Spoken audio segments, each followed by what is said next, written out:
I decided to give farming a try because I love food and I was ready to transition careers. I've been working as a cook for the last 10 years.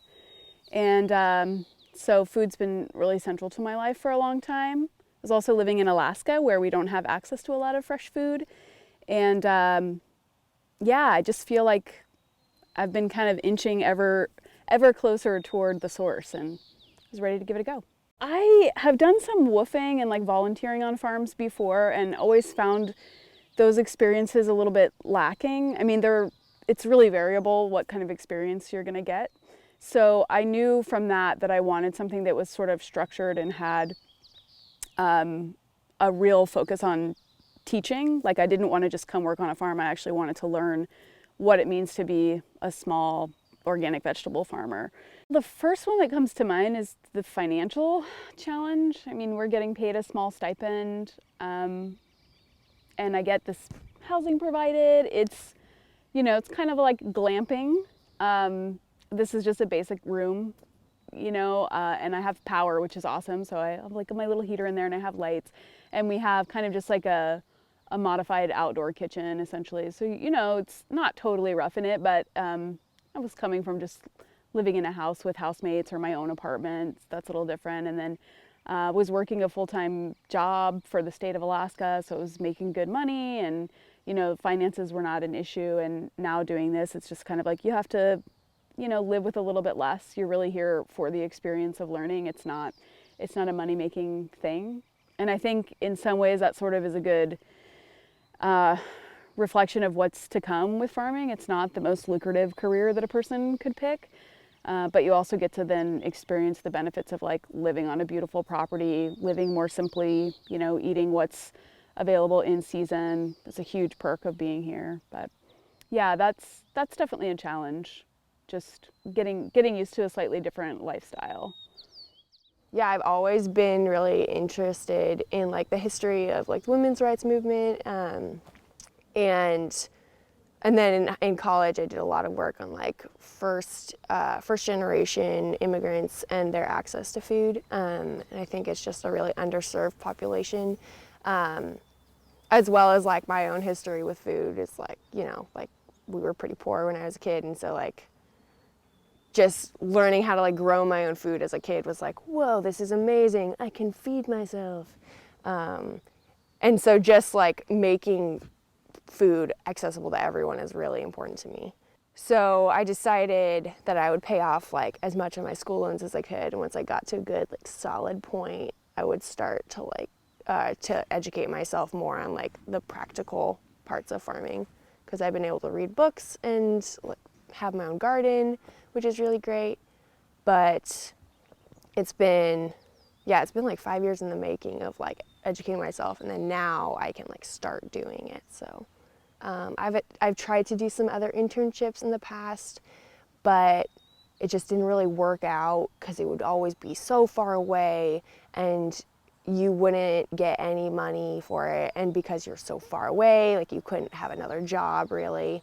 That's why Rogue Farm Corps is kind of great, because you get like a stipend for it. And being in this area, I'm close to all these opportunities outside of just living on a farm. I love being outside and being able to work outside and to be in weather. I really love weather. And to kind of know that like no weather really is scary to me. I love that. I love being like physically in my body at work. And I love doing something that is generative for the earth. And that's actually, the way we farm here is not just about extracting, but it's about like putting energy back into the earth too. And I love being a part of that. There are definite challenges to being an intern. I've learned a lot about taking care of myself and giving myself enough time to recharge, because it's a lot, and it's really rewarding, but you have to be committed to your own well-being, because like anything, if you are running on empty, then you don't have much to give. To anyone who is thinking about farming as a potential path, I would say try it. Definitely. It is really rewarding. You get to be outside, you get to have a level of interaction with the natural world that most people don't get to have. And it's something that if you're called to do, you should try, for sure. I moved into an apprenticeship role based on previous farming experience. Yeah.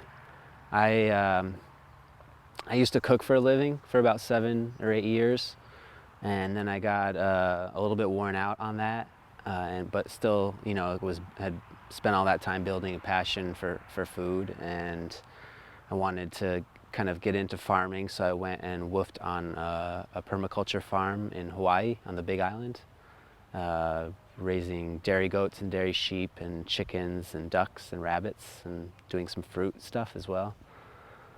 And I worked at a restaurant there as well, so I kind of kept on working at restaurants. It was kind of my bread and butter, my trade. And but once I did that, I kind of knew that's what I wanted to do. I moved back to Los Angeles after a year of that and got into urban farming. And I did that for about 5 years, growing just vegetables, not really working with animals too much. But I'm here specifically for an apprenticeship in animal husbandry. And we raise chickens. We raise what they call broiler chickens, chickens for meat, and pigs. And so I'm specifically here to focus on that. And I think we're going to be doing kind of like a research project around that. That'll help Lily kind of form the plan for the future of her farm as she kind of shifts onto her new property. I don't think I ever would have guessed that or like anticipated going into this kind of work. I kind of grew up, with a mom who cooked, but I didn't really grow up in any sort of super progressive or kind of like connected to nature kind of way. I really liked the woods when I was a kid, but when I was in high school, I was like a really good student, an honors student, and really into math and science and like engineering and that kind of stuff. And kind of like loved systems and problem solving and all that sort of stuff. And then at some point I took kind of a hard turn into arts and poetry, and I kind of became a musician when I was in my mid-teens.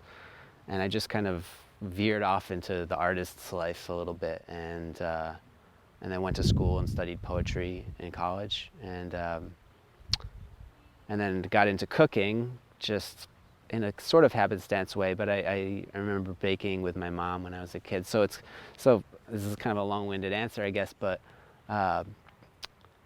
farming kind of brings together all those parts of me, I guess, that have always kind of been there and have kind of risen and fallen throughout kind of like the course of my life. So it involves food, involves a lot of science and engineering.